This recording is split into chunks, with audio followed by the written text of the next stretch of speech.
Welcome, everybody. My name is Steve Samson. I'm the video host and producer for Rena-Fi's educational content. I'm here with Dr. Sharon Saline. Dr. Saline is a clinical psychologist and ADHD expert. She's from Northampton, Massachusetts, and I'm going to toss it to her, to you, Dr. Saline, and start where we always start, which is at the beginning. Could you let us know how long you've been doing this and what got you to doing this in the first place? What sort of drew you to this? I've been doing this for almost 30 years. I was licensed actually and studied in California. I lived in the Bay Area for 10 years. I became interested in ADHD over time. I found that I was working with people who really felt familiar to me. And it wasn't until my brother had a son who was then diagnosed with ADHD himself in kindergarten, and my brother realized that that was somewhat true for him, that it all kind of came together. I realized that the reason that working with families with ADHD felt familiar is because I grew up in one. And I felt a real understanding of why my childhood now was complicated, why there was yelling, why there was frustration, why my brother couldn't sit still for any period of time, worried about whether his socks were up or not. And so I became more and more interested in working with these types of families and helping parents understand what ADHD is, helping educators and other clinicians. And then as I was working, I realized that kids were telling me one thing and adults were telling me something else. And what I realized is that these two kind of sets of information were not connecting. And so I wanted to help adults really understand a child's experience more and give them tools to work with kids. And I wanted kids to feel that their voices were being heard. And so I wrote my book, What Your ADHD Child Wishes You Knew, Working Together to Empower Kids for Success in School and Life. And I have been traveling and spreading the word since last August when it came out in 2018. Great, thank you. For those who have just come in, we're talking with Dr. Sharon Saline. We are just sort of doing our introductions and getting to know each other a little bit. We will be getting a Q&A portion in just a couple of minutes, but the disembodied voice that you are probably hearing is me. My name is Steve Samson. I'm the video content producer and editor for Rena-Fi. And the recording that we are doing right now is live, and thank you all for joining us. If you have any questions, comments, anything at all that you want to share, this is definitely an interactive participatory activity. If you are not already seeing the chat, you can click on the little chat talk bubble with the 3 dots in it at the bottom of your screen. That'll open up the chat window on the right-hand side. And just type in your questions at any point. I won't necessarily interrupt the conversation with Dr. Saline, but I can see them. And then when we get to a natural stopping point, I'll pull from those questions and we'll get those answered. We will try to get everybody's questions answered. If we can't do that, then we'll just do a follow-up with Dr. Saline, like a little bonus Q&A session. But we will get all questions answered that folks have today. Not necessarily a satisfactory answer. We can't make any promises, but we'll get them answered in one fashion or another. So Dr. Saline, this book that you've written, What Your ADHD Child Wishes You Knew, is that the gist of it? Well, it's part of it. What I did was I interviewed dozens of kids with ADHD, some of whom were in therapy with me, some of whom were in therapy with other people, some of whom never went to therapy at all. And I asked them about their experiences of living with ADHD. And of course, I spoke with some parents as well. And the information that I got from the kids fell into really 5 categories. The first category is that kids want adults to regulate themselves before they deal with the kids themselves. And this forms the first of my 5 C's of successful ADHD parenting, which is self-control. You as an adult regulate yourself, manage yourself first, and then you work with your child or teen with ADHD to manage themselves. It's kind of like the oxygen mask on an airplane. You put it on yourself first, and then you take care of your child. If you as an adult are dysregulated, if you're upset, if your steam is coming out of your ears, you're not going to be able to think clearly with your child about what we can do in managing the eruption that's unfolding. For kids with ADHD who have a lot of trouble managing themselves, when the adults are dysregulated, it's just like throwing like fuel onto the fire that's building inside of them.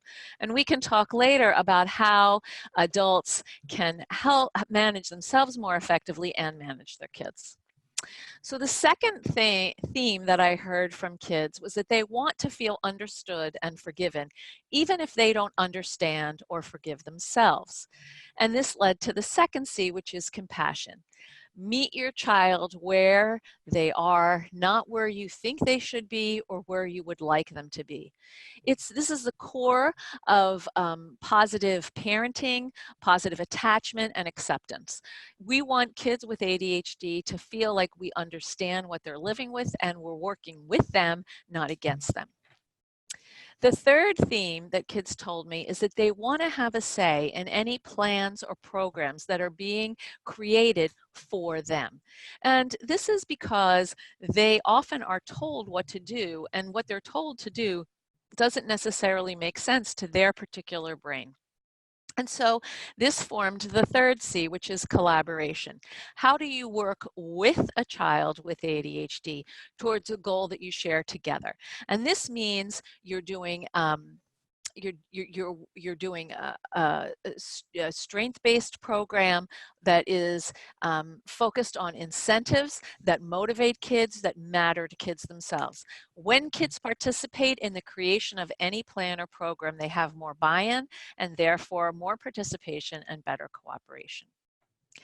The fourth theme I heard from kids was that it's really upsetting for them and very hard when parents don't do what they say they're going to do. And this is because these are very concrete thinkers.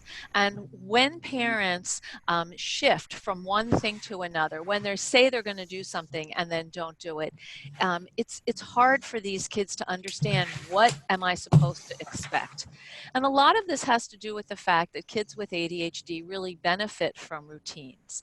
So what we're talking about here is consistency, the fourth C. This is not perfection. These kids don't expect you to get it right all the time. But when things change, they need a frame for that. These kids also want to be acknowledged for what I call efforting. Efforts that they're making over and over again towards a goal that you're working on. A lot of times what happens is they receive negative feedback about what they're not doing, how they're missing the mark. This does not help them build positive self-esteem or stick-to-itiveness. We want to acknowledge kids' efforts so that they can come back to things, so that they understand that trial and error learning is normal. It's how we move. The last theme I heard from these kids was they want more positivity from the adults they engage with. And it's interesting because Dr. Barbara Fredrickson has done quite a bit of research on positivity. She wrote a book called Positivity. And what she found is that the ideal positivity ratio is 3 to 1. 3 positives for every negative. Now, when I've been on the road and I've spoken with parents about what they think the ratio is for their children, what I hear them say is they think their children get anywhere from one positive for 10, 15, or even 20 negatives per day. When I've asked kids themselves, a group of teenagers told me that actually one girl said, she asked me what I say to myself or what other people say to me. And I said both. And she said then 1 to 30. So the fifth C is celebration. And this is about acknowledgement and validation. We verbally observe what kids are doing, we notice it, and we give them positive feedback. We don't bake a cake because they clear the table, but we give them a high five. We make eye contact, and we let them know that we appreciate that they're following through with their chores. So those are the 5 C's that I put forth in my book, and I try to teach to parents. My daughter is almost 3, so of course all kids at that age have ADHD, but I'm taking notes so that if she goes down that path, she'll have a different experience than I did as a child, and that a lot of us did as kids. Of course. When ADHD wasn't really understood or acknowledged that much in schools and in families and all that sort of thing. Well, that's what it was like for me growing up in the 70s, and for my poor brother. You know, he was not understood, and there weren't interventions. There wasn't medication that was given at the time that was outside of hospital settings. Things have changed quite a bit in the intervening years. Well, so the first C was self-control. And I know I also have a good friend who has a 10-year-old boy who's ADHD and has the hyperactive component, which I never did. And I know how frustrated she gets. And I know that comes across to her son. He picks up on that, and that she's frustrated or irritated or disappointed, whatever it might be. So how can a parent sort of not necessarily control their emotions, but manage their emotions, navigate their way through to get to this point that they can deal with their child in a beneficial way? Well, it's natural and to get frustrated. And kids with ADHD can be very frustrating. They will test your patience.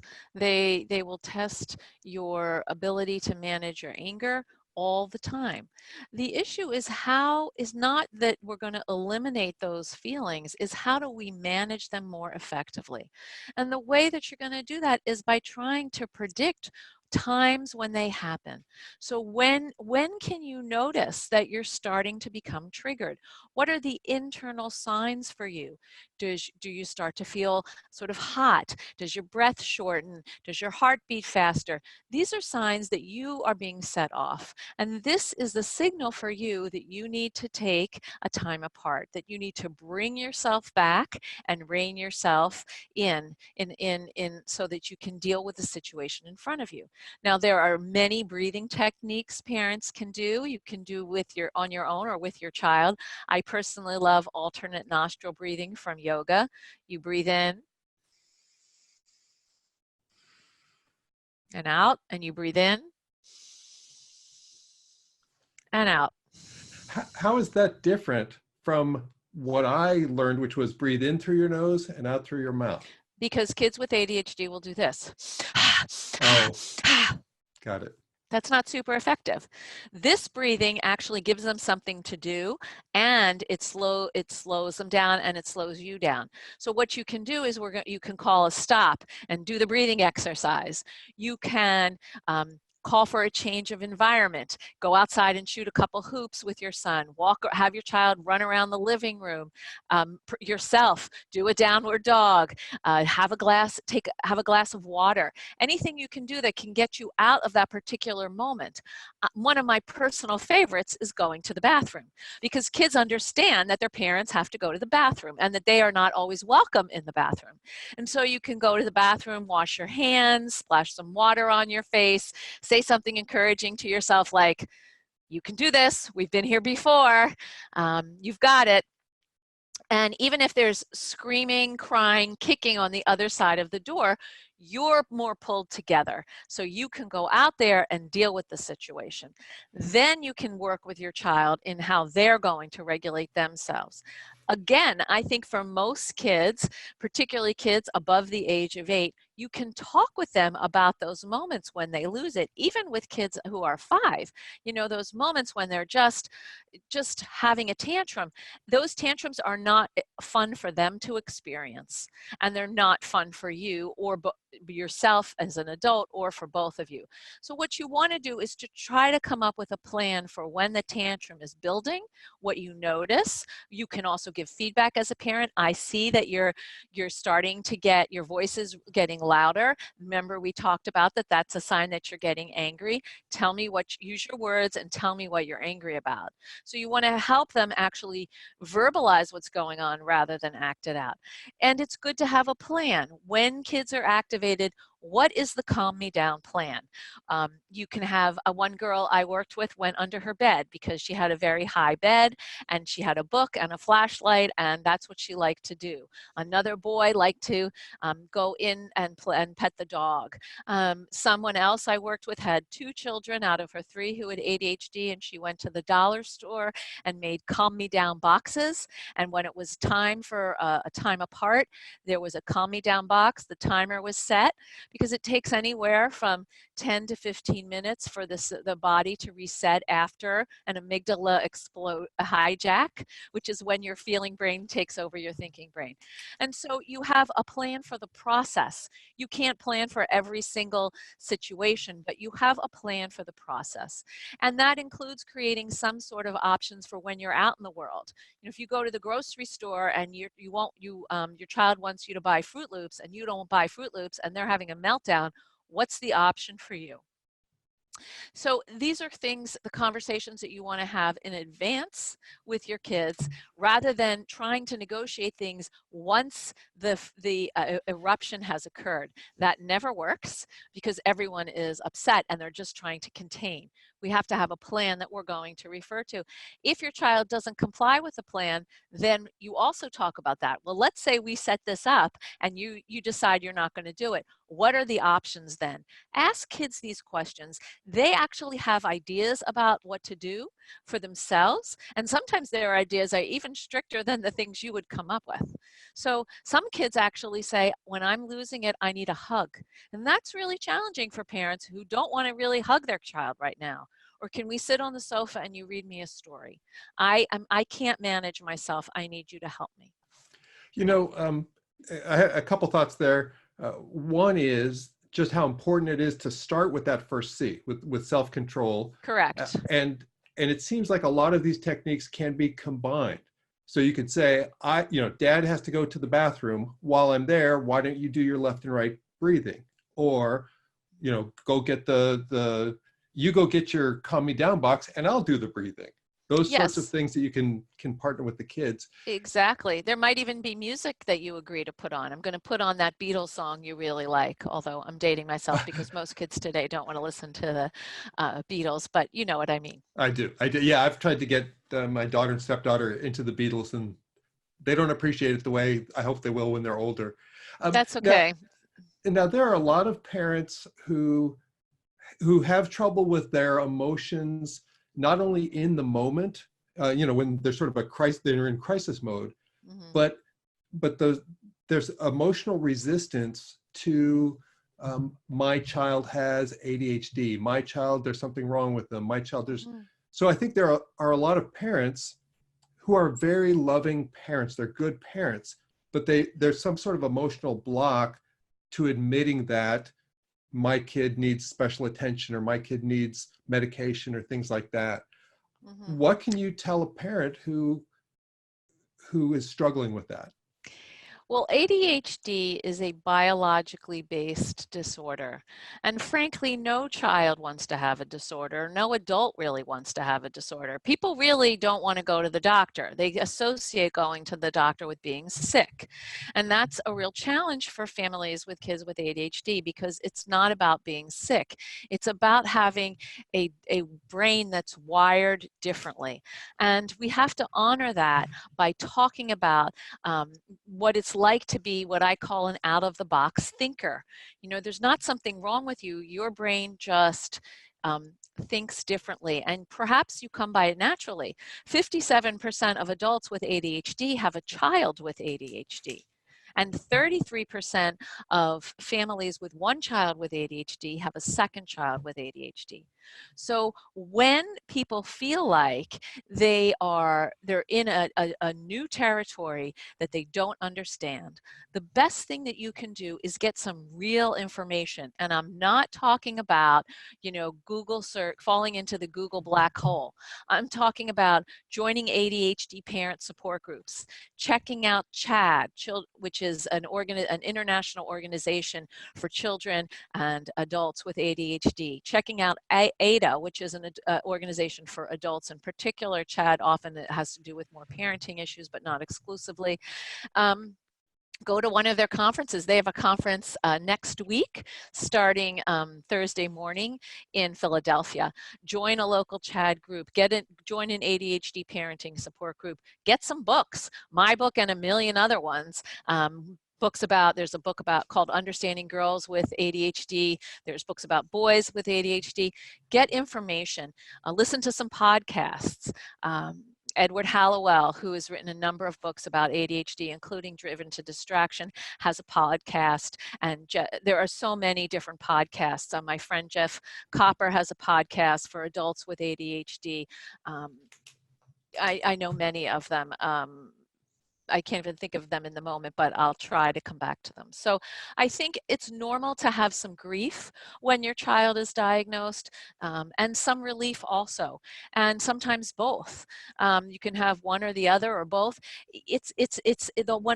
When a child is diagnosed with ADHD, it means the family is living with ADHD.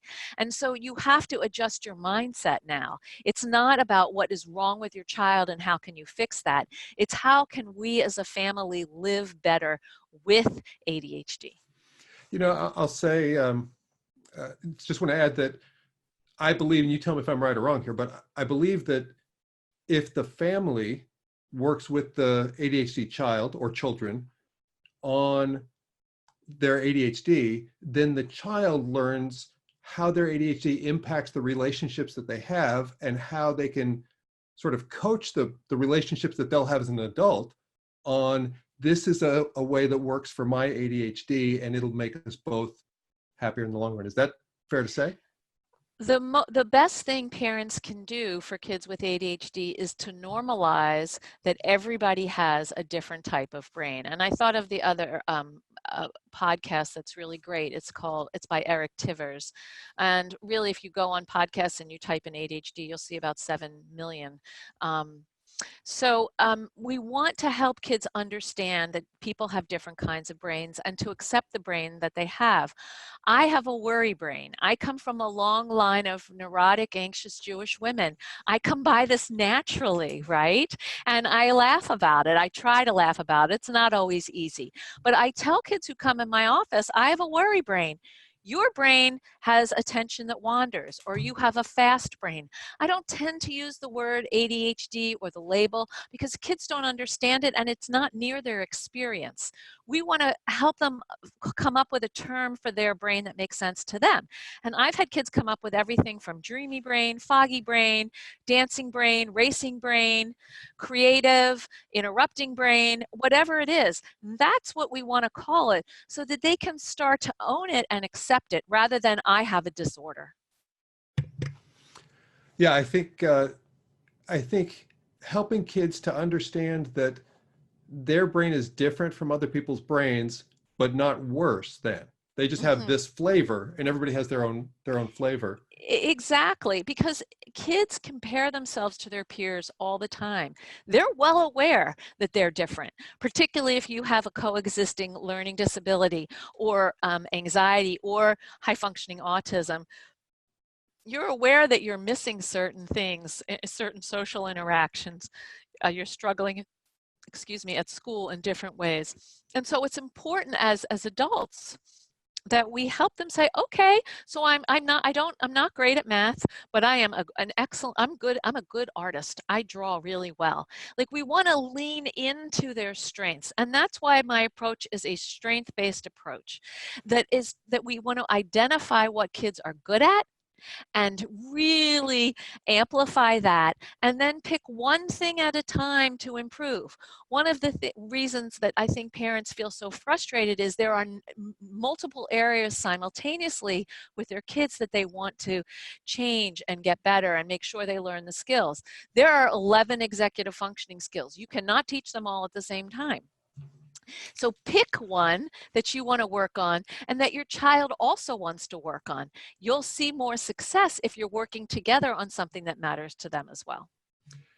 Dr. Saline, I just want to respond to a question that we got, but then I want to come back to this. The names of the podcasts that you mentioned, I think one was Tivers and one was Hallowell. And Jeff Copper also has one. These are for adults. I know I'm missing others. There are a number of wonderful websites. AD Diva is one for women. Sari Solden and Michelle Frank just wrote a fantastic book about women with ADHD. It's a workbook on living with neurodiversity.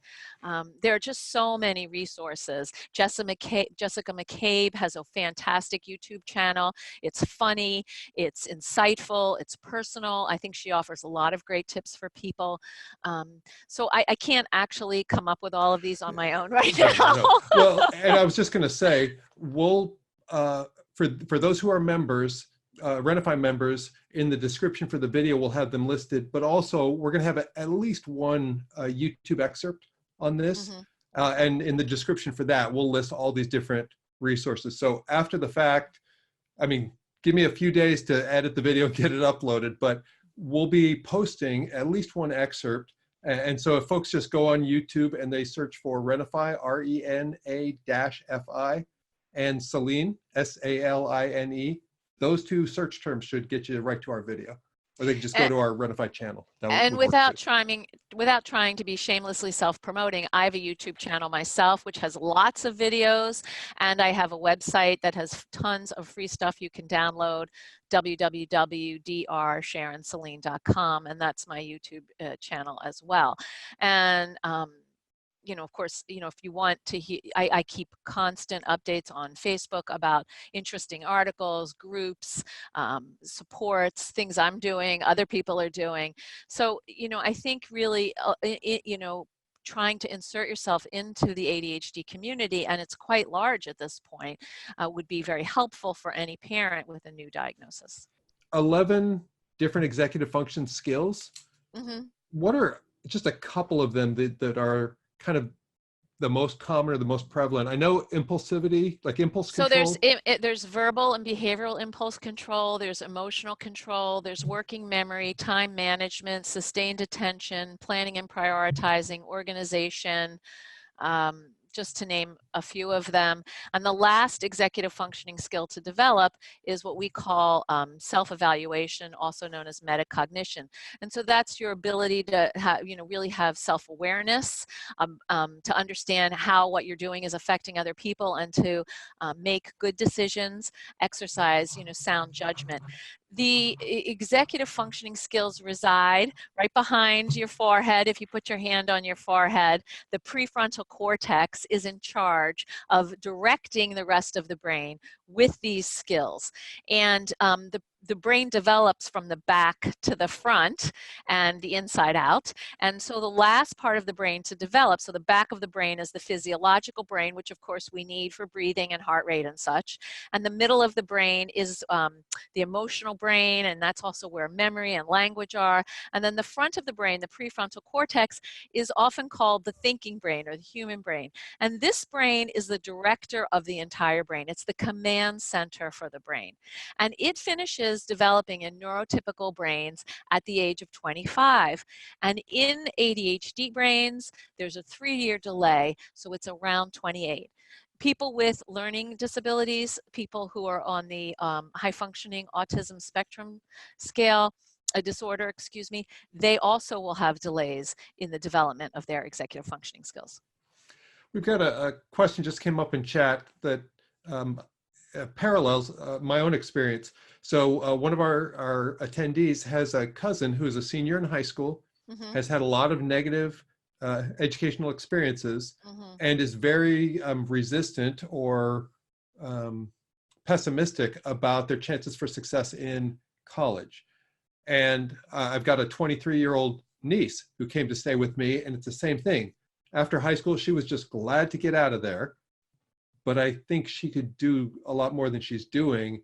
What advice do you have to inspire someone to pursue education in whatever form, and also to be more successful when they do pursue it, so that they don't have just another educational failure?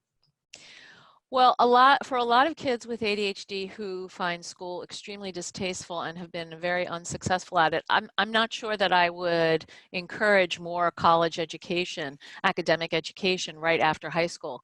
I think these kids may need to learn other skills, perhaps go to esthetician school, perhaps become a mechanic or an HVAC person. And that there may have other kinds of intelligences, and we have to honor that. We also have to give their brain a chance to recover from school and from the school experiences, and let them go back to it on their own when they're interested.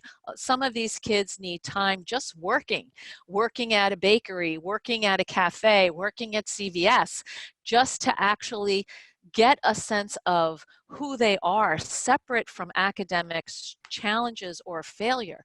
And this can help them a lot, because when they're working, they get structure in their life, and they can get positive feedback about things that are good about who they are as people, that aren't about whether they can write a good 5-paragraph essay. I've worked with a number of kids, Steve, who feel a lot of pressure to go from high school to college. Whether it's community college or four-year college, and they fail out. They fail out because they don't have the maturity yet. They don't have enough of executive functioning skills to manage the routine, the creation of routines, prioritizing what's important, creating a schedule on a phone or a calendar of events. They need a lot of support, and they're not ready yet. And so some kids are ready and some kids aren't. And you have to sort of see, talk to your child about that. You see who your child is, and let's go with what they're interested in. I was recently talking with a mom, and her child does not like school and is actually getting tutoring because she is very determined to make it to graduation. She wants to walk that stage at the end of this year. In her free time, she's really interested in crew.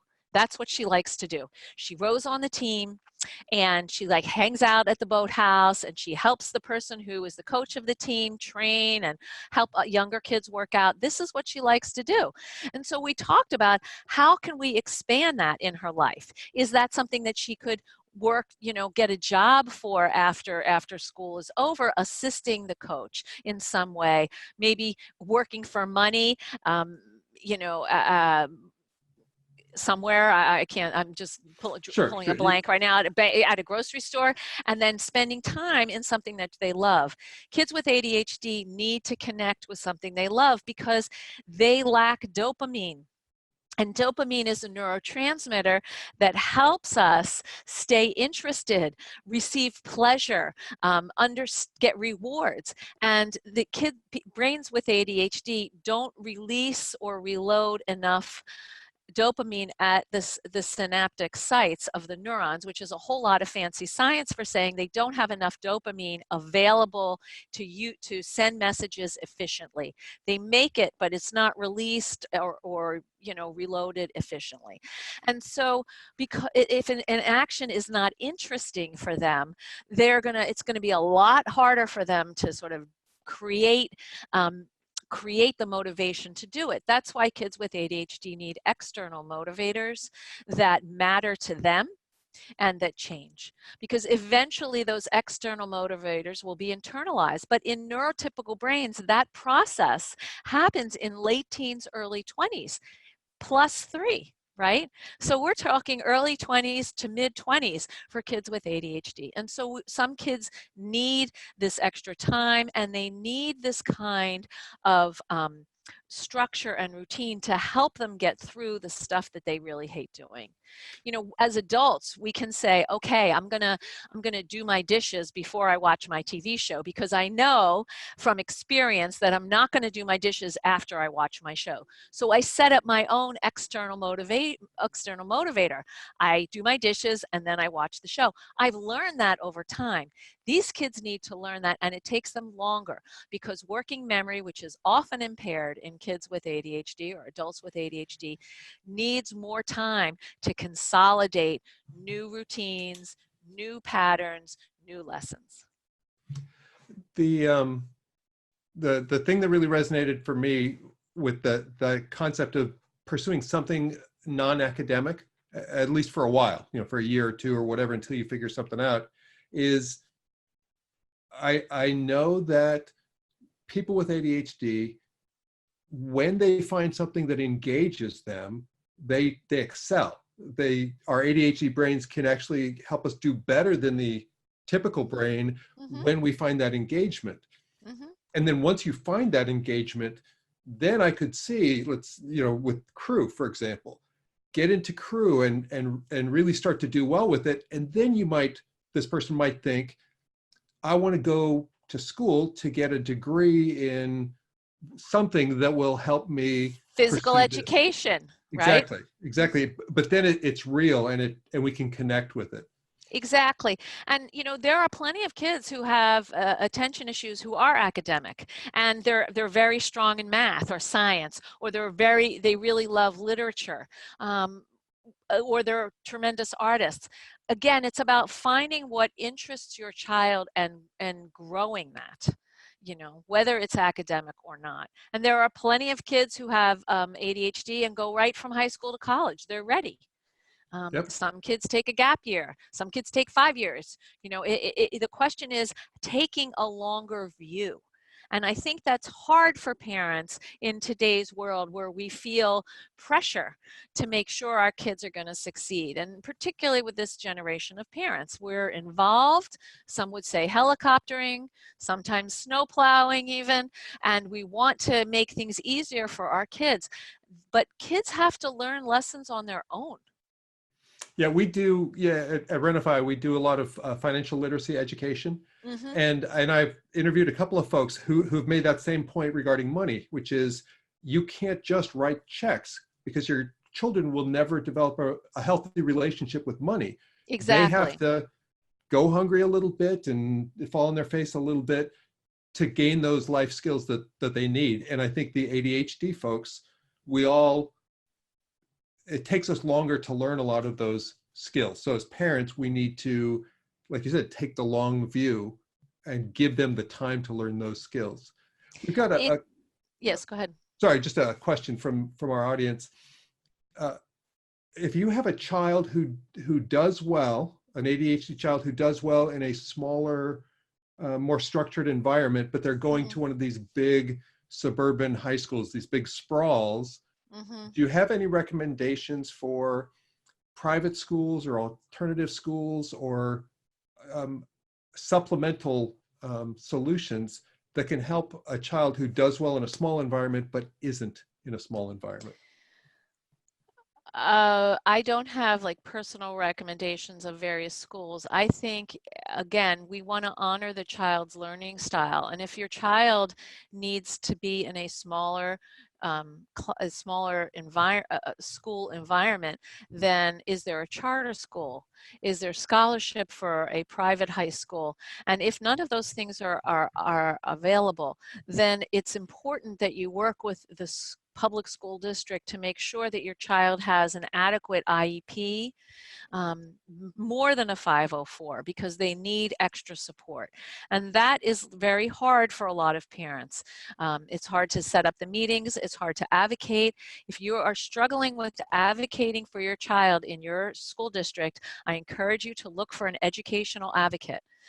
There are some who do pro bono work for parents who cannot afford it, and there are some who charge a fee, and it's well worth it to have an advocate come with you to any sort of school meetings, because you will be taken more seriously, and they will do a better job often of advocating for your son or daughter than you can, because it's less emotional and they know the law. Yep. And an IEP is an individual education plan, is that correct? Yes, I'm sorry. That's I okay. apologize. An That's all right. IEP is an individualized education plan, and it's a little bit more stringent than a 504 accommodation plan. So some kids with ADHD can do fine on a 504 accommodation plan, but some kids need more. They need to have a strategies learning class. They need to have more than time and a half and preferential seating. And so you want to make sure that your child is getting what they need. I have actually 2 clients in my practice right now who transitioned from a small private day school, elementary school, to a larger middle school. And the recommendation from the team was, oh, let's wait and see. She seems to be doing well. A month and a half into school, she's getting an IEP, because it is a failure model. You fail and then we offer you services, rather than a prevention model. And I think it's important that you actually advocate for prevention. The other thing that happens for a lot of kids with ADHD is that they're doing well with the supports in place, and so the district will say, oh, you're doing well, we'll remove the supports, which makes no sense, of Right. course, because they're Right. doing well because of the supports. So when you dial down on a support, you have to do it slowly and not all at once. And not, oh, you're doing well this year, so next year we're taking away your math support. No, it doesn't work like that. We may cut it back and see how you're doing. We want to experiment rather than just take away things that are working.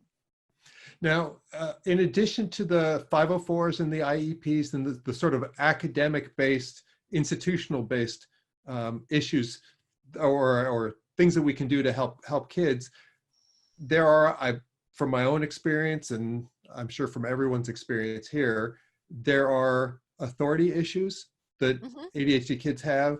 There are a lot of peer issues, so many peer issues that ADHD kids struggle with. Any advice for parents who are trying to help their kids with sort of the non-academic part of the school experience? Sure. So authority issues have to do with many times feeling out of control yourself, resenting the rules that don't make sense to you, that don't feel like they fit you, feeling unheard and not met. Now, there are kids with ADHD who meet the criteria for what's called oppositional defiant disorder, ODD. I personally believe that ODD is often a relationship problem, that there are issues in the relationship that are not being met. Kids who are defiant and oppositional are often in trouble at school more days than not. And so the question is, what's happening with this system that isn't working for this child? And how can we change a few things that might improve the ratio of better days to bad days? So I think that's an important thing to consider. So you talked about peer issues. A lot of kids with ADHD struggle socially. Somewhere between 50 and 70% of kids with ADHD have social issues. And that's partially because they miss cues. They don't hear things. They're internally distracted. The conversations may go by quickly and they don't process them in an auditory fashion effectively, and so they are left out. They also may engage in behaviors that other kids find distasteful: aggression, clowning around, smart alecking, withdrawing, bullying, and so it's difficult. So what happens is that we have kids who want to connect but don't know how, and these kids have to learn those social skills, and they're not going to learn them tomorrow. It takes time and practice, and sometimes it takes parental intervention. Sometimes, many times social skills groups can be useful just in practicing and getting to know kids without the pressure of a loud lunchroom where they can't hear anything and are distracted by what's going on. So it's important really to know your kid. Kids told me over and over again, they want parents to feel like they know them. They want educators to feel like they know them, and they're working with them, not against them. I worked with a girl, she was referred to me at the end of ninth grade because she was stirring the pot. Of course, I said to the vice principal, what does that mean exactly? And he said, well, she's, creating arguments. She's creating drama. She gets in the middle of things. She fought a girl. And I said, okay. So I met with the mom and the daughter, and we talked about what was going on. And the daughter said she hates school. She doesn't like reading. She doesn't like writing. And I asked the mother, I said, has your daughter had a psychoeducational evaluation? And the mother said, no, I've been trying since 8th grade. And the mother struggled. English is not her first language. She couldn't figure out how to navigate the channels. So now she had me. So I made sure that I helped her figure out how to get a psychoeducational evaluation. By the time we started 10th grade, in the beginning of 10th grade, after she was tested, I guess it was beginning of October, we found out that not only did her daughter have ADHD, but she was dyslexic. She's 16 years old. Now you want to And know why nobody knew. nobody knew. And you want to know why she's stirring the pot, quote unquote? She's angry. She's frustrated. And so once we got her in a strategies class, once we got her on medication for she was depressed and an ADHD medication, things started to shift. Did she still need skills? Yes, because pills do not teach skills. Pills make you more available to learn and what I say, metabolize those skills, but you're not going to learn the skills just because you take a pill. Your processing speed will improve, but you still need to learn how to do things. And so we had to deal with her low self-esteem, her negativity, her expectation for failing bio because she had to repeat it. These are things that parents really have to think about, and therapists have to think about, and schools need to think about. It would have been great if she and her mother could have had these conversations all along, so she could have said, Mom, the words don't make sense to me, or this doesn't make sense, or I'm not getting this, to nip things in the bud, to be more proactive rather than reactive. That's a very hard thing for a kid to be able to say sometimes, to articulate what's not working. They just know something's not working, but they don't know necessarily what it is. Yep. And so a collaborative conversation means you ask what is working for them, what is not working, and why isn't it working? But the thing that we want to consider is what experiences has your child had that are leading them to behave this way? Not ask the question, what's wrong with your child that they're acting this way? Right. And so they're having experiences that are leading them to be frustrated, they can't keep their head above water when a tidal wave of intense emotion hits them.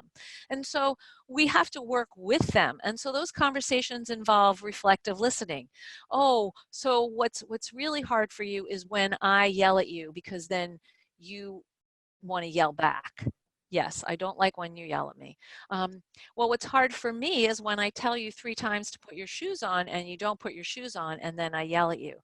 I don't hear you when you tell me. So then we have to talk about how can you give directions in a way that your child can actually hear. And usually that, I talk about this in my book, is with eye contact, is with stating a direction, having them repeat it back to you twice so it's encoded more in their memory and you have their attention. Shouting a direction from the kitchen to where your kid is in the living room is not really going to actually get them to do it, because Sure. they're not necessarily paying attention to what you're saying. So these are things that require conversation. And I think that it's often challenging to have these conversations because kids are angry. They're angry with you. They're angry with themselves. They hate talking. They can't verbalize what's going on. Nothing works. They're defeatist. And so really the thing that you want to do is to start a conversation by asking them, what's the one thing, or what are 3 things, if I had a magic wand and you can't ask for more wishes, what are 3 wishes you would have about changing something in your life? And hear what they have to say and make a mental list. Are any of those things on your list too? Because if they are, then you could work together on one of them. And even if they're not, let's work on one, because if your child sees that you're willing to be their ally in this, then they'll be willing to work with you on something that's important to you. Yeah, yeah. The scenario there of parent in one room shouting something to their kid in another room who's on the Xbox, who's totally hyper focused on whatever game they're playing, they literally aren't hearing things. They're not being disrespectful. Correct. They are literally not hearing that. And so to walk into the room, to put your hand on their shoulder, to get them to look at you, to talk, those all seem like fantastic suggestions. Right. We had a question, and it brings up something we haven't talked about, which is the relationship between physiological, not necessarily neurochemical issues, but physiological issues like sleep apnea, like any sort of sleep disturbance or fatigue issues or things like that, that either mimic ADHD symptoms or exacerbate ADHD symptoms. How common is that? And is there something that folks can do other than just have a conversation with their doctor? Well, I think having a conversation with your doctor is actually the very best thing you can do, because you want to differentiate between what is really an ADHD symptom and what is a side effect of poor sleep or sleep apnea. Many people with ADHD struggle with sleep issues. They struggle with falling asleep and they struggle with waking up, because the two neurotransmitters that are involved in ADHD, dopamine I explained, norepinephrine has to do with inattention and sleep and issues and alertness. And so when people struggle with ADHD, there could be something off in their norepinephrine system. And all the dopamine, norepinephrine, serotonin, these are all neurotransmitters. And what a neurotransmitter does in the brain, it's like a ferry. It takes a message from one neuron to the next over this gap, which is like a river, the synaptic gap. And so it's important to understand how neurotransmitters are working for ADHD, so you don't think that it's something that's made up or it's because you're lazy and you can't get up. I've worked with a boy, he actually had a sleep disorder in addition to ADHD.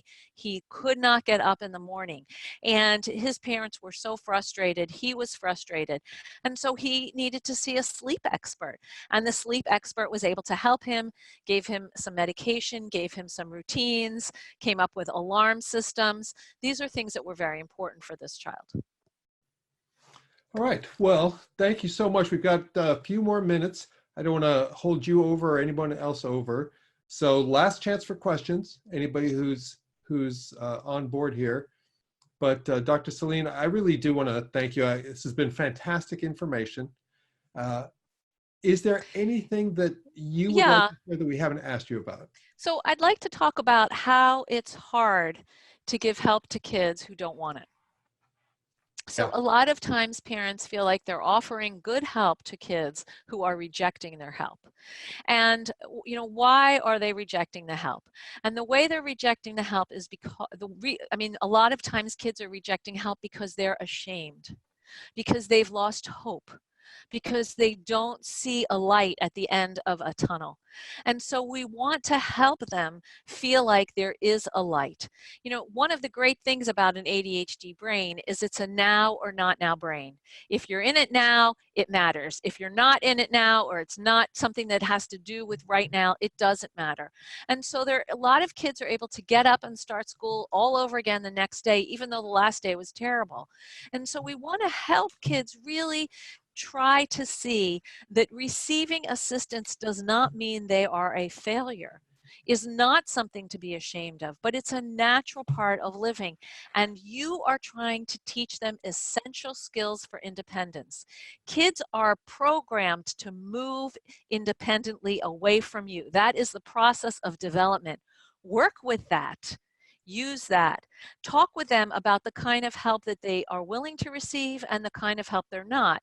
And if they need help that they're not willing to receive, figure out a way to compromise. I always say a good compromise means everyone's unhappy. So, you know, figure out a compromise of a solution of helping them that isn't exactly what works for them and isn't exactly what works for you, but gets the job done. Got it. All right. Well, thank you so much, Dr. Saline. You're welcome. Everyone who has joined us, thank you for your time and attention. We really appreciate it. And Dr. Saline and everyone else, I hope we can all get together again and talk about this some more and move the needle forward for everybody. Thank you so much for having me. And again, I want to encourage people to visit my website for all kinds of free information, www.drsharonsaline.com, or follow me on Facebook. I post a lot of current information about raising kids and topics of psychology related to ADHD and just general psychology that are interesting. And if you want to see my videos, please log on to YouTube and like my YouTube's channel, and you'll be apprised of the latest and greatest new videos, but you can also see what's in the library there. So take the help, it's there for you. And it's been a pleasure speaking with you, Steve, and meeting you. Thank you so much for inviting me to join you. You're very, very welcome.